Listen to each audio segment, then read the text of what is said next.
नमस्कार मित्रांनो, exploring career centre या यूट्यूब चॅनलमध्ये तुमचं सर्वांचं स्वागत आहे. आजचा व्हिडिओ हा महत्त्वाचा व्हिडिओ आहे, कारण आज आपण बघणार आहोत DMER यांची जी ॲड आली होती. तर DMER म्हणजे directorate of medical education research Mumbai यांची मोठी ॲड आलेली होती आणि या ॲडसाठी जे पद होते तर त्या पदांची एक्झाम्सचं शेड्यूल डिक्लेरेशन झालेलं आहे. 11 जूनपासून या एक्झामसाठी ज्यांनी फॉर्म फिलअप केला असेल त्यांच्या एक्झाम स्टार्ट होत आहेत आणि त्यासाठीचा सिलेबस कुठला आहे याबद्दल बऱ्याच लोकांचं कन्फ्युजन होतं. त्या कन्फ्युजन दूर करण्यासाठी आजचा व्हिडिओ आपण बघणार आहोत. चला तर मग सुरू करूया.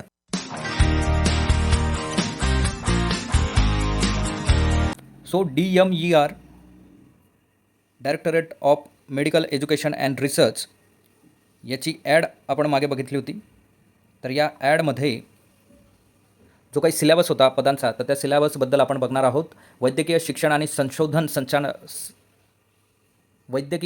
संशोधन संस्था मुंबई यांची ही ॲड होती. तर यात 4 कॉमन सिलेबस जो आहे, 4 स्टेपमध्ये जो कॉमन सिलेबस आहे तो आहे आणि प्रत्येक टेक्निकल पदासाठी त्यांचा वेगळा एक सिलेबस आहे जो एक्झाममध्ये ते विचारणार आहेत. त्याबद्दल आज आपण जाणून घेणार आहोत. कॉमन जो सिलेबस आहे तो आपण अगोदर बघूयात. तर 4 सेक्शन हे कॉमन असणार आहेत प्रत्येक पोस्टसाठी आणि 5वा सेक्शन हा त्या पोस्टला लागणारं टेक्निकल जे नॉलेज आहे त्याबद्दलचा 5वा सेशन असणार आहे. तर 4 जे कॉमन सेशन आहेत त्याबद्दल आपण जाणून घेऊयात.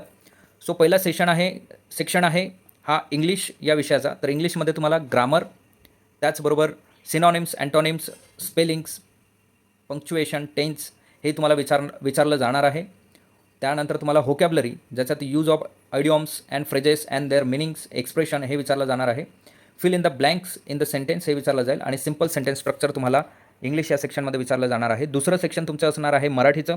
यातही तुम्हाला मराठी व्याकरण विचारलं जाईल. त्यात वाक्यरचना, शब्दार्थ, प्रयोग, समानार्थी शब्द व विरुद्धार्थी शब्द हे विचारलं जाईल. भाषा सौंदर्य तुम्हाला विचारलं जाईल.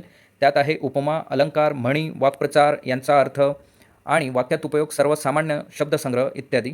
त्याचबरोबर प्रसिद्ध पुस्तके आणि लेखक, योग्य जोड्या लावा, असा हा मराठी सेक्शनचा सिलेबस असणार आहे. तिसरं सेक्शन तुमचं असेल जनरल नॉलेजचं, ज्यात तुम्हाला current affairs, Indian history, civics, Indian geography, Indian constitution, general science, sports and culture, right to information act 2005 and Maharashtra public service act 2015, information and technology related basic नॉलेजचे प्रश्न तुम्हाला जनरल नॉलेज या सेक्शनमध्ये विचारले जातील. चौथा सेक्शन जो असणार आहे तो आहे लॉजिकल ॲबिलिटीचा, ज्यात तुम्हाला ॲप्टिट्यूड टेस्ट, त्याचबरोबर basic arithmetic knowledge, mathematics, numeric, algebra, geometry, statistic, general science याबद्दलची माहिती तुम्हाला इथे या सेक्शनमध्ये विचारली जाणार आहे. तर हे 4 सेक्शन प्रत्येक पदासाठी कॉमन असणार आहेत आणि जो स्पेशल सेक्शन असेल त्या पदासाठी त्याबद्दलची माहिती आपण आज घेऊयात. सो व्हिडिओ हा थोडा मोठा होणार आहे, त्यामुळे तुम्ही शेवटपर्यंत नक्की बघा. सो पहिलं पद जे आहे ते आहे लॅबोरेटरी असिस्टंट, प्रयोगशाळा सहाय्यक. So section name subject related knowledge तुम्हाला असणं गरजेचं आहे. तर यात तुम्हाला 5वा सेक्शन या पोस्टसाठी जो विचारला जाणार आहे त्यात आहे type of test done in a medical laboratory, name of equipment use in a medical lab, housekeeping and cleanliness in laboratory, method of chemical disinfection, method of sterilise of a lab equipment, how is the blood sample was taken, how is the label of sample done, quality control, inventory control, biomedical waste management. तर याबद्दलचे questions तुम्हाला laboratory assistant या पदासाठी विचारले जातील 5व्या सेक्शनमध्ये. पुढचं पद बघूयात. सो फार्मासिस्ट याचा जो सिलेबस असणार आहे औषध निर्माता या पदासाठी, तर त्यात तुम्हाला विचारलं जाणार आहे general pharmacology, first type of drugs, general classification of drugs dose forms and bioavailability, indication, contraindication, adverse drug reaction, role of antibiotics, clinical pharmacology, neuropharmacology, psychopharmacology, cardiovascular pharmacology, pharmacy epidemiology, dental pharmacology. So याबद्दल याच्याशी relate करणारे questions येतील. Indian pharmacopoeia, British pharmacopoeia, pharmacy act 1948, drugs and cosmetic act 1940.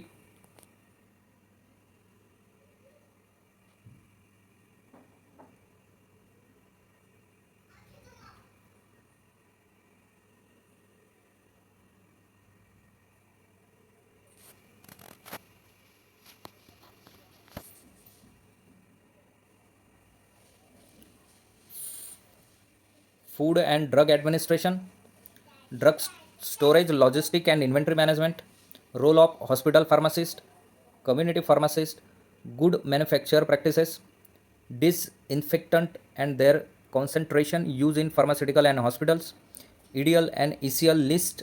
तर अशा पद्धतीचा syllabus तुम्हाला pharmacist या पदासाठी असणार आहे. त्यानंतर पुढचं पद आहे एक्स रे टेक्निशियन श किरण सहाय्यक. यांना जो सिलेबस असणार आहे तो आहे रेडिओ फिजिक्स. सो रेडिओ फिजिक्समध्ये बरेचसे टाईप आहेत. Radio physics related to X ray machine, type of a machine and their principle with detail knowledge about machine, anatomy and related physiology knowledge with different position use take x-ray, different type of a film and solution their chemical, natural and clinical importance, different type of dyes, detailed knowledge of use of related hazards and emergency management, radiation hazard and reaction measures, radiation protection, mammography, C-arm, digital radiography, PACS, handling knowledge about working principles, CT-MRI, biomedical waste management, maintenance of equipment and resourceability to handle it record keeping. So हा syllabus X ray technician या पदासाठी असणार आहे. पुढचं पद आहे dialysis technician. यांचा syllabus असेल basic science, biochemistry, pathology, microbiology, mycology, serology, haematology including blood transfusion, clinical pathology, blood banking, immunology and serology, histopathology, molecular biology. So हा सिलेबस डायलिसिस टेक्निशियन या पदासाठी असणार आहे. पुढचं पद आहे सॅनिटरी इन्स्पेक्टर स्वच्छता निरीक्षक. या पदासाठी basic human science, communicative English, computer application, elementary physics, chemistry and mathematics as applied to public health, first aid, elementary entomology, element of social science and behavioural science. So हा syllabus असणार आहे sanitary inspector या पदासाठी. पुढचं पद आहे डॉक्युमेंटलिस्ट or कॅटेलॉगर, प्रलेखाकार किंवा ग्रंथसूचीकार असं यांना म्हणतात. तर या पदासाठी achieve management, information retrieval, documentation, research methodology for library science, concept of a library cataloguing theory, concept of a library classification theory, element of a library management. तर हा सिलेबस असणार आहे अंडरस्टँडिंग लायब्ररी अँड सोसायटी. पुढचं पद आहे assistant librarian. या पदासाठी या सिलेबसवर क्वेश्चन विचारले जातील. Achieve management, information retrieval, documentation, research methodology for library science, concept of library cataloguing theory, concept of library classification theory, elements of library management, understanding library and society. यावर questions विचारले जातील. Dental hygienist दंत आरोग्य या पदासाठी anatomy, physiology, histology, general dental यावर प्रश्न विचारले जातील. Dental hygiene and oral prophylaxis, food and nutrition, dental material, dental ethics and jurisprudence, orientation in dentistry. त्यानंतर dental health education, community public health dentistry, preventive dentistry यावर questions विचारले जातील. पुढचं पद आहे डेंटल टेक्निशियन दंततंत्रज्ञ, applied physics and mechanics, applied oral anatomy, dental materials and metallurgy, dental mechanics final, basic knowledge of computer and medical records management यावर questions विचारले जाणार आहेत. पुढचं पद आहे असिस्टंट डेंटल टेक्निशियन.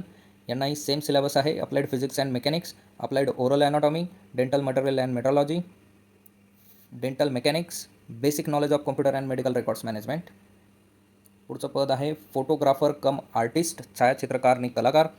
यांना graphics designing, interior designing, fashion designing, architecture, advertising and visual communication यावर 5व्या सेक्शनमध्ये त्यांना क्वेश्चन्स विचारले जातील.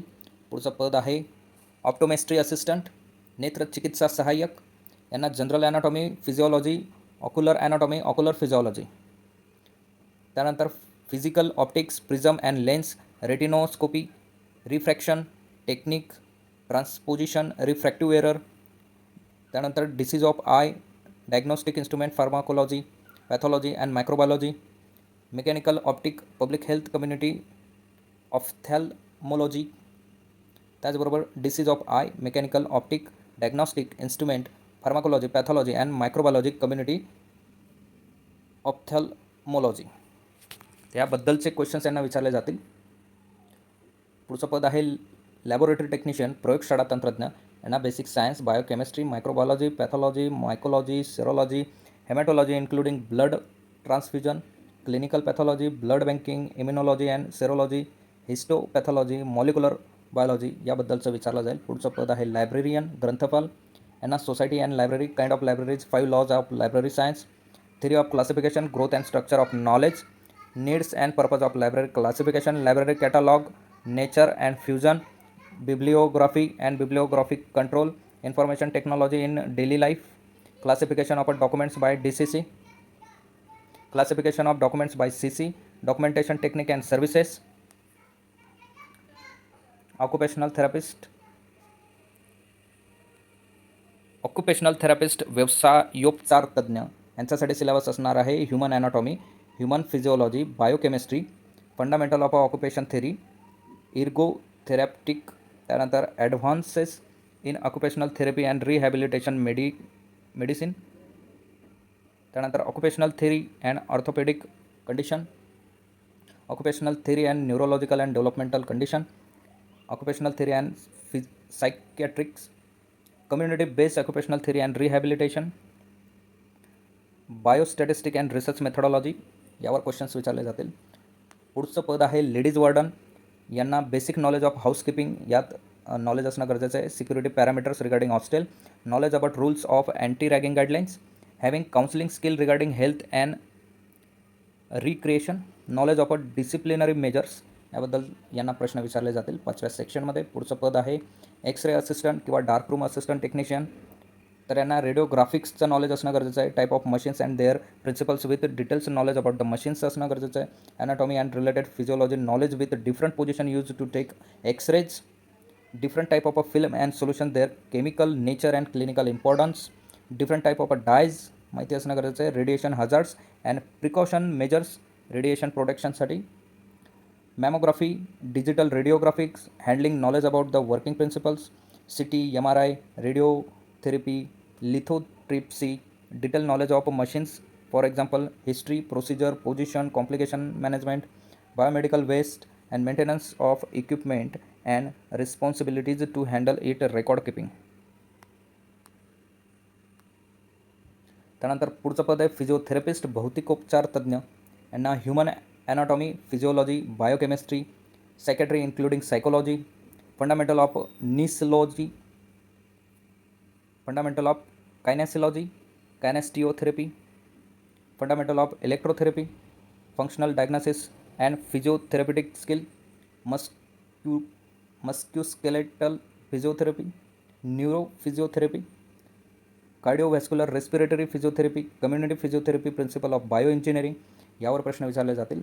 पुढचं पद आहे ऑडिओलॉजी टेक्निशियन. यांना communication science, anatomy of physiology of speech and hearing, clinical psychology, linguistic and phonetics, electronics and acoustic neurology, otolaryngology, speech language pathology audiology, voice and its disorders, diagnostic audiology, amplification devices, motor speech discovered in children, child language disorder, इम्प्लॅटेबल hearing devices, structural anomalies and speech disorder, oral rehabilitation in children यावर प्रश्न विचारले जातील. Social service superintendent, समाजसेवा अधीक्षक या पदासाठी history and philosophy of social work, social science concept for social work, community work, social case work, community work, त्याचबरोबर social work research, social action and social field work concurrent याबद्दल विचारलं जाईल. Telephone operator and mathematics, record maintenance, use of telephone diary and directory, communication skill, role of intercom, EPBX, fax, email system याबद्दलची माहिती असणं गरजेचं आहे. ECG technician, what is ECG, different electrographic lead and electrophysiology, bipolar limb lead, calibration of ECG machine, normal ECG, sinus rhythm, conduction defects, change in myocardial infarction और ECG, stress test, Holter studies, याबद्दलची माहिती असणं गरजेचं आहे. Dietitian यांना food and nutrition, resource management, chemical analysis of food, fabric and apparel science, human development, child rights and social action, physiology and promoting health, communication and extension यावर प्रश्न विचारले जातील. ड्रायव्हर आहेत यांना knowledge of traffic rules and roads, generalise knowledge of spare parts related to automobiles, generalise knowledge of faults and repair in a motor vehicle, knowledge of basic safety standards to be followed while driving a motor vehicle. यावर त्यांना 5व्या सेक्शनमध्ये प्रश्न विचारतील. House and linen keeper, गृहवस्त्रपाल यांना type of a material store in a non medical hospital store, process of indent various record keeping in store, e record, tender to bid, system quotation, local purchase, inventory control, buffer stock, record level, theft control, rodent control, storage system, condemnation of a goods linen, bill voucher invoices, cleanliness of a store, type of a linen used in hospital, manpower, classification for a linen of a laundry department, activities are done in a linen and laundry.